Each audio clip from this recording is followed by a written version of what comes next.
үндэсний хэмжээний зохион байгуулалттай ажиллаж байгаа энэ бодлого шийдвэрийг сулруулах гэсэн тэр хэрээр нь улам харин эрсдэл үүсэх дундаас нь төрөл бүрийн сонирхлоо гүйцэтгүүлэх гэсэн ийм хүмүүстэй бол бид цаг алалгүй хариуцлага одоо ярьж ажиллах ёстой гэж.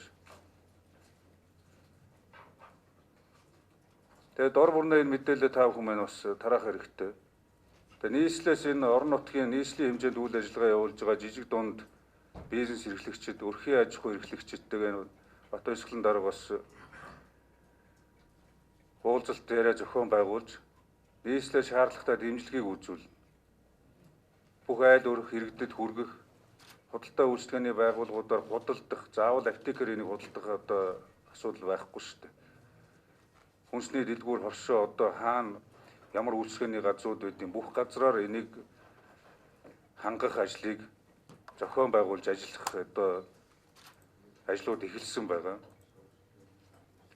Шаардлагатай одоо бас тохиолдолд бид ярилцаад хөрөнгө санхүүгийн дэмжлэгийг ч гэсэн үзүүлэх замаар энэ цаг үед одоо бас энэ асуудлуудыг тулгымцсан асуудлуудаа шийдвэрлэхээр ажиллаж байна. Тэгээ энэ ажлаа өнөөдөр бас зохион байгуулж тодорхой болгох хэрэгтэй байна.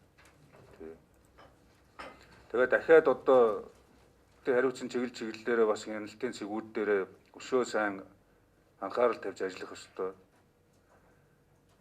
Халуун хэмждэг багаж хэрэгслүүд нь заримдаа одоо хөрж үлдэж ажиллахгүй байх юм тохиолдол байна.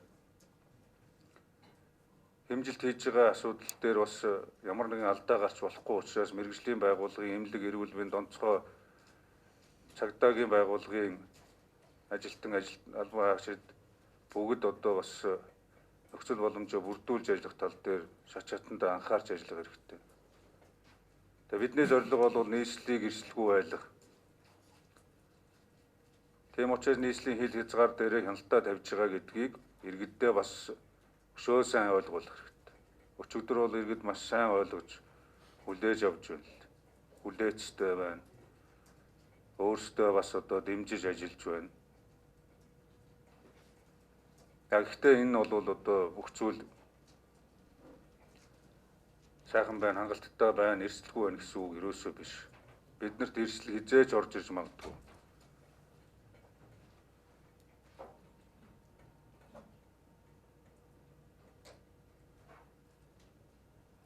Тэгээ нийслэлийн бүхэл байгууллагууд дотор бас зохион байгуулалтаа өшөө өндөржүүлэх ёстой. Аж ахуй нэгжүүдтэй ганц төмөр дарга үүрэг даалгавраа өшөө өг. Гадаа дотоод орчноо цэвэрлээ. Нөгөө гарсан захирамжийн хэрэгжилт, хяналт, олон нийтийн оролцоо, харьяа байгууллагуудын авч хэрэгжүүлэх арга хэмжээ гэхэд бүх зүйлүүд ойлгомжтой өгөө тодорхой тусгагдсан байна. Иргэд ч энийг их дэмжиж байгаа. Бас нэг орхигдож болцгүй асуудал энэ ариутгахлын асуудал. Одоо 1100 гаруй дэлгүүр оршоо худалдааны байгууллагууд байна. Дээрээс нь Улаанбаатар хотын хэмжээнд үйл ажиллагаа явуулж байгаа 3000 гаруй үйлчилгээний худалдаа үйлчилгээ дэлгүүр хоршооны байгууллагууд. Ариутгахлын ажлыг чанартай, тогтмол, орхигдож хаягдсан зүйлгүйгээр хийх нь хамгийн чухал байгаа төмөр дарга. Өшөө одоо урд хөршид бол бионжуулсан ус болон бусад ариутгахлын